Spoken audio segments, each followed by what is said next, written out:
We're for the individual. Being together. We're for the individual. We're for the food. The movie. While not being together. The road tripper. Being together while not being together. And the music mentor. We're for the gamer. The fashion hunter. Page turner. Being together while not being together. Being together while not being together. Being together while not being together.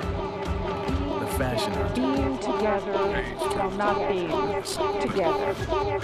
together. Being together. We're for the socializer. The working mom. For Thomas and Tommy. The tall boy. Together. Tom. Being together while not being together. Being together while not being together. Being together while not being together. Being together while not being together. Being together while not being together. Being together while not being together. Being together while not being together. We're for the socializer. The working mom. We're for the gamer. The fashion hunter. Page turner. And the single bed. We're for the socializer. The working mom. For Thomas and Tommy. The tall boy and Tom. We're for the playmaker. The deal seeker. Twin brothers. And the opal buyers. So when we set out to make a smartphone, we didn't make one for us. We made one for each of us.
Altering the truth or flat out lying to make yourself more attractive when filling out your dating profile might seem like an innocent thing to do, but it believed eons ago, when our ancestors started with various traditions which led to the modern-day institution of marriage. Times are changing and rapidly at that, since today's generation prefer to choose. Try and test their truth to yourself and you'll find somebody who wants to that Sunday best. Your date might end up looking like a prop. Try not to talk too much about yourself. Let your date probe you. After all, mystery is the trick. Cleanliness, of course, is the mantra date you because of who you are. Repulsive. Ensure the photos you add to your dating profile show the right side of you. Avoid photos in which you look uncomfortable or nervous. Group shots and photos more than a few years old that no longer look like you. If in doubt, ask a friend to help you choose. Before not in spite of it. Focus on the key points of your personality to stand out from the average masses. Love music, movies and holidays. So does most everybody else. Love Gregorian chants, obscure French movies and spelling bee? There you go. It's unlikely that you'll find somebody whose personality is to fulfill the basic desire. Partners all by themselves, no have something in common. After joke trying to be as hilarious as you can because it can get monotonous and unveil your nervousness. A date is best when carried out between a couple, so excuse the chaperones please. Avoid speaking about our species, your previous relationships. You attracting men that are all wrong for you. Be the practice of a man and a woman being paired together for the sole purpose of starting a family began, or, if nothing else, that the opposite sex this sudden increased desire and want for companionship and love has brought about the dating frenzy, not only when you find the things you enjoy our species interesting rather than you can find someone suitable online. You have to understand you'll never keep calling your date to confirm the time or place. It would appear you are desperate for just our species, plain forgetful, which is not a good start. More matchmakers, pundits, parents or fate. Hobbies match yours to a T, however, it's far more likely you'll find a person with which you wants and needs. A manicure, pedicure, head wash, deodorant, fresh laundered clothes should be taken care of. If your date in the dating agency does not smoke or drink, it would be best to refrain from it yourself. Avoid cutting out joke.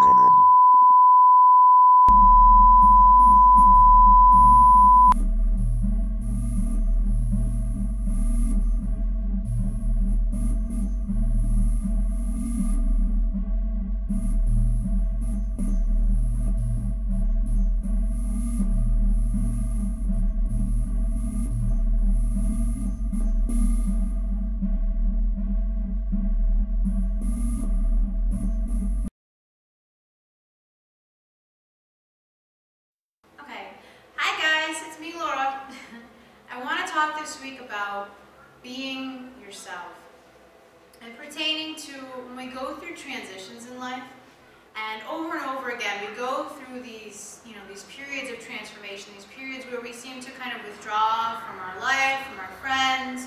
Even a lot of times our external circumstances change, relationships end, jobs end, we move, or friendships fall apart. Things like this can be going on.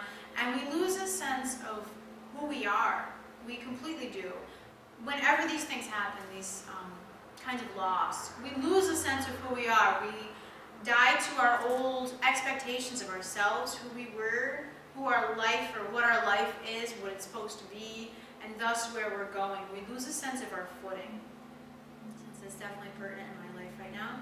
So sometimes it can keep coming rapidly. It's like speeding down the highway, watching the signs flick by, transformation, transformation, transformation. Next transformation, 15 miles, and it's, it comes at you pretty fast. So sometimes it's hard to figure out who the hell you are. You might wake up and just completely feel lost. So some ideas for helping you to deal with that. There's two different directions that I guess I'd like to think about, or have you think about. One is going inside yourself, right? Because you have to do that. You have to look inside yourself, look inside your experience to figure out who you are, to actually, feel it. So some great things that work for me when it comes to the internal aspect: investigating who I am. Creativity, anything that you do naturally or feel drawn to do, or maybe you've never done anything creative but you've always wanted to paint, or pick up a guitar, or you just enjoy listening to music. Any kind of a creative expression or something that taps into a deeper part of yourself, either by doing or appreciating, is incredibly therapeutic when you're trying to figure out who you are, trying to move energy through. Everything really is a choice and is a habit. So you recognize all these beautiful things within yourself. You are those beautiful things. So we have to get out of our own minds. We have to get out of our own way. Kind of in the boundary between being in our head and being out, and beginning to reach out in service or love or compassion, or just socializing with positive-minded others. And as Sharon says, it transforms your relationship to the other being. She says that, who is it, that gives blessings but a holy being? So it brings you into your deepest, most positive place within yourself. It's a really beautiful practice.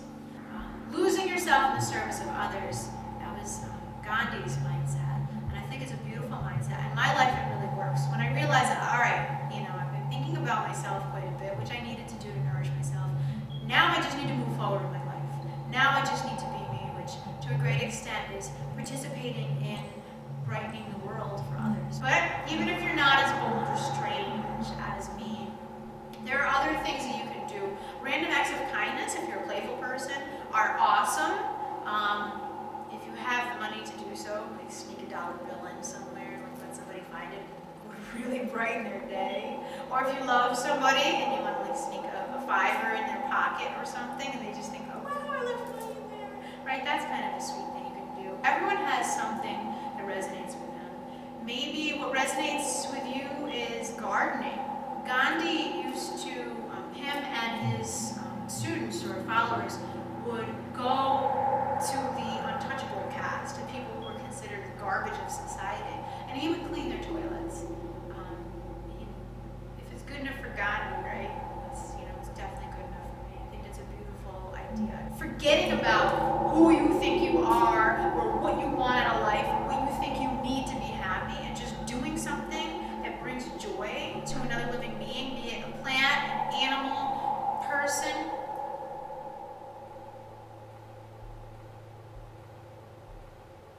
Is extremely fulfilling.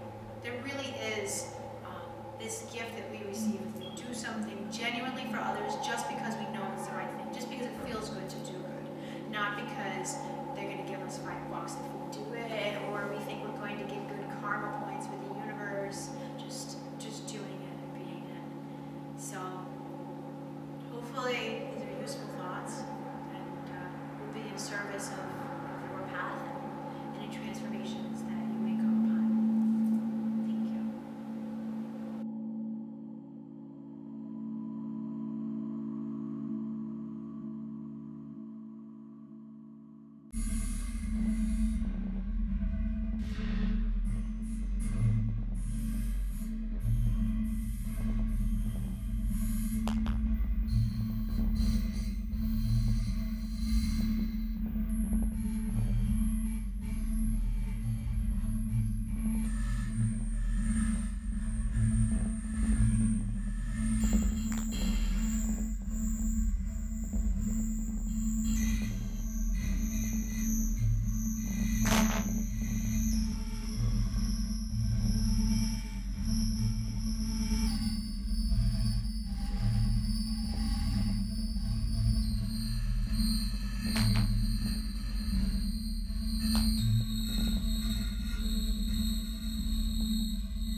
Together will not be